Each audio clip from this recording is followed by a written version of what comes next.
네,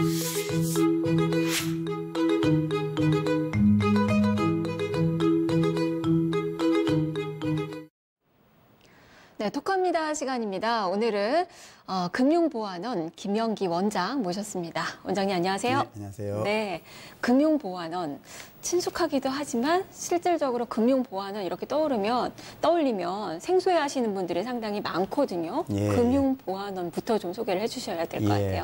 금융보안원이 이제 설립된 지가 4년 정도 됩니다. 2015년 4월에 생각보다 얼마 안 됐네요. 예, 출범을 했는데 이제 그 출범하게 된 배경이 네. 2013년도에 3.20 사태라고 해서 2013년 3월 20일에 그 3개 방송사와 대형 3개 금융회사가 네. 사이버 공격에 침해가 돼서 그 시스템이 대량 마비된 적이 있었습니다. 한 2~3시간 네. 정도 금융 거래가 중단되고 한 적이 있었고요. 납니다. 네.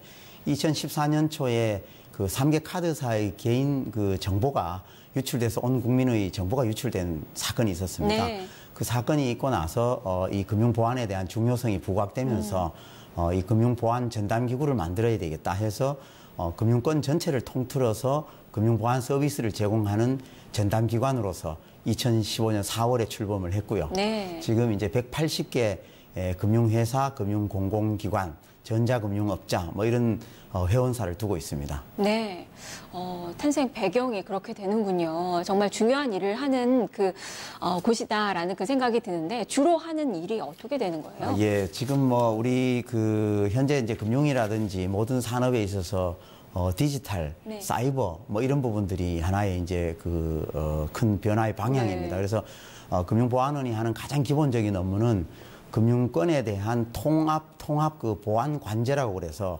180개 금융 그 회원사들이 이 외부로부터 금융 그 사이버 침해를 받는지를 24시간 365일 계속 모니터링하고 또 그 모니터링 결과 이상한 침투 정보가 있다 그러면 이 부분을 회원사들한테 공유를 해서 네. 사전적으로 사이버 침해를 방지하고 예방하는 그것이 가장 기본적인 업무입니다. 뭐 그 외에도 네. 이제 금융회사들에 대해서 일상적으로 전자금융 기반 시설에 대한 보안성을 점검을 하고 취약점을 보완하게 한다든지 또 요즘 뭐 핀테크 한참 유행하지 않습니까? 그렇죠. 그래서 네. 핀테크에 대한 그 사전 금융 보안 지원 활동이라든지 이 뭐 기타 그 금융권의 그 4차 산업혁명과 관련된 빅데이터 그 활성화에 네. 관련된 보안성 지원 이런 어떤 금융권의 보안과 관련된 그 지원 업무를 전담해서 하는 역할을 하고 있습니다. 필요한 그 기관이다라는 생각이 듭니다. 금융 이 보안 관련이 보안이 정말 중요하다는 건 알겠는데 금융 보안을 좀 우리가 철저히 해야 되는 그 이유가 뭔지 그리고 뭐 사이버 위협도 좀 말씀해 주셨지만 그것과 관련돼서 이 금융 보안원이 어떻게 좀 대응을 하고 있는 건가요? 그 뭐 아시다시피 금융 산업은 이제 우리 경제의 혈맥입니다. 그리고 금융은 사실 신뢰를 이제 생명으로 하는 산업이죠. 그래서 이 국민의 재산을 보호하는 부분이기 때문에 이 어떤 신뢰를 유지하기 위한 과정에서 금융이 요즘은 또 대부분 비대면으로 거래가 이루어집니다. 그렇죠. 은행 거래의 약 90%가 비대면으로 이루어지기 때문에 저도 은행 잘 안 가는 것 같아요. 예, 그래서 이 비대면으로 또 한다든지 사이버로 한다든지 네. 했을 때 이 보안이 전제되지 않고서는 국민으로부터 이 신뢰를 받기 어렵습니다. 그렇기 때문에 금융의 어떤 디지털 환경으로 변화하는 데 있어서 가장 필수적인 전제 조건이 이제 금융 보안이다. 네. 그렇게 해서 중요성이 점점 높아지고 있고요. 그래서 보안 관제라는 부분도 사이버 공격은 특징이 이 적이 누군지 잘 모릅니다. 그리고 국경도 없습니다. 네. 그리고 이 사이버 공격은 항상 진화되고 다양해지고 있기 때문에 이런 부분들에 대해서 금융 보안 부분에서도 그 보안 기술을 계속 업그레이드 한다든지 또 요즘 뭐 얘기되고 있는 인공지능이라든지 이런 기술을 이용을 해서 보안 관제를 점점 더 이렇게 침해 공격을 막기 위한 노력을 해야만 우리 금융 산업의 어떤 신뢰를 보호할 수 있는 기능을 하는 거기 때문에 뭐 보안원이 그런 역할을 주도적으로 이제 하고 있는 것입니다. 워낙에 뭐 세상이 빠르게 지금 기술이 진화하고 있어서 거기에 또 발맞춰서 금융보안에서도 좀 하시는 일이 좀 더 많아질 것 같은데 요즘 뭐 4차 산업혁명에 대한 이야기 참 많이 합니다. 뭐 산업계에서는 변화의 바람이 좀 불고 있는 그 상황이고 금융권도 예외는 아닐 것 같아요. 지금 금융보안에서 보니까 빅데이터 관련돼서 일을 또 추진하고 계시더라고요. 예, 예. 뭐 요즘 4차 산업혁명 얘기하면서 네. 뭐 데이터가 21세기의 원유다라고까지 이제 얘기를 하지 않습니까? 그리고 4차 산업혁명 특히 금융 부분에 있어서는 빅데이터, 인공지능, 그리고 클라우드 네. 이 세 가지가 이렇게 결합되면서 상당한 시너지 효과를 가져오고 이제 큰 변화가 올 걸로 보입니다.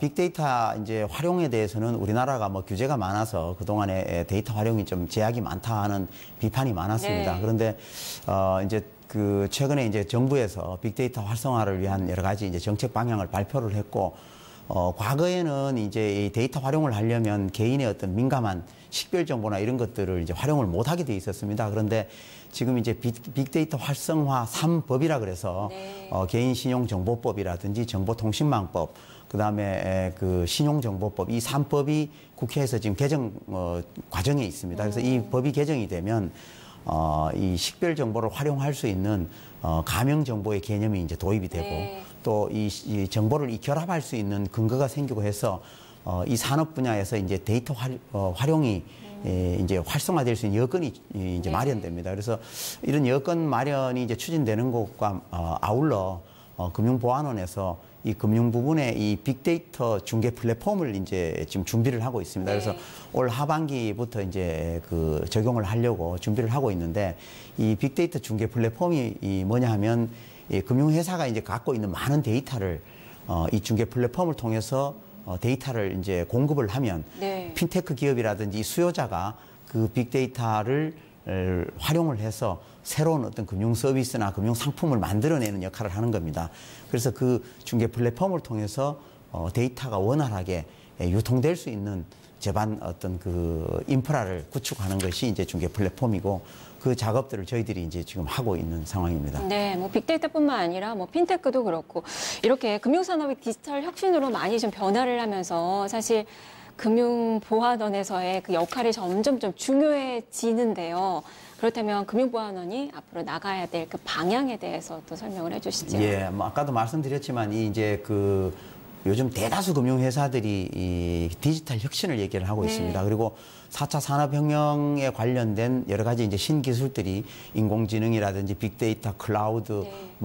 블록체인 이런 여러 가지 기술들이 이제 등장하기 때문에 이런 신기술을 도입하는 과정에서 요즘도 레그테크 이야기도 나오더라고요. 네, 그렇습니다. 레그테크는 이제 뭐 레귤레이션과 테크놀로지 네. 합성어인데 이 각종 금융이 이제 규제 산업이다 보면 각종 규제를 이행하는 데 있어서 상당히 그 규제 준수에 대한 부담이 금융회사들이 많습니다. 그래서 이 부분을 IT 기술을 이용을 해서 금융 규제를 좀 더 효율적으로 준수할 수 있게끔 만들어주는 기능을 하는 겁니다. 그래서 금융 보안 부분에 있어서 이 레그테크 시스템을 저희들이 작년 하반기에 구축을 해서 시범 운영을 했고 올해부터 이제 본격 적용을 하기 시작했습니다. 그래서 금융회사들이 이제 그 금융 보안과 관련된 규제를 쉽게 준수를 할 수 있게끔 해주는 여러 가지 편의를 제공해 주는 게 이제 레그테크 시스템입니다. 뭐 이런 걸 포함해서 금융 보안 부분에서 이 금융 보안을 제대로 이렇게 기능을 해야만 디지털 혁신이 성공할 수 있고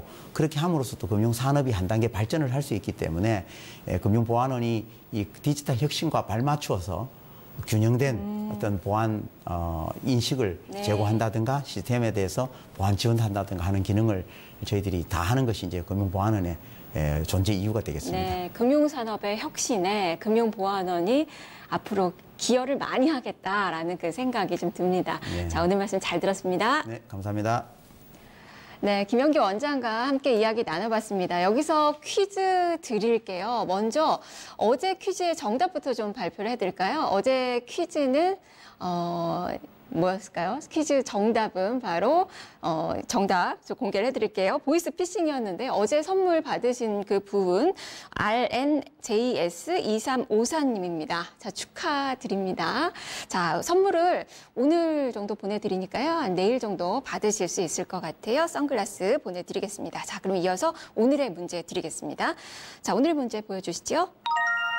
은행증권, 보험카드, 전자금융업 등 정금융권을 대상으로 종합적 보안 서비스를 제공하는 금융보안 전담기관을 무엇이라고 할까요?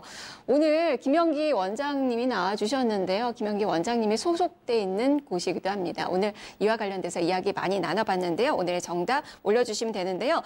정답은 뉴스토마토 유튜브 페이지에 올려주시면 됩니다. 먼저 구독을 해주시고요. 그리고 유튜브, 뉴스토마토 유튜브에 들어오시면 현재 방송하고 있는 화면이 보이실 텐데요. 여기에 댓글로 정답 남겨주시고 정답 남기실 때는 꼭 이 이메일 주소 함께 남겨주셔야 또 선물을 보내드릴 수 있습니다. 재치 있는 그런 멘트도 같이 남겨주시면 선물 받으실 확률이 높으니까요. 많은 참여 기다리고 있겠습니다. 자, 지금까지 금융보안원 김영기 원장과 함께했습니다.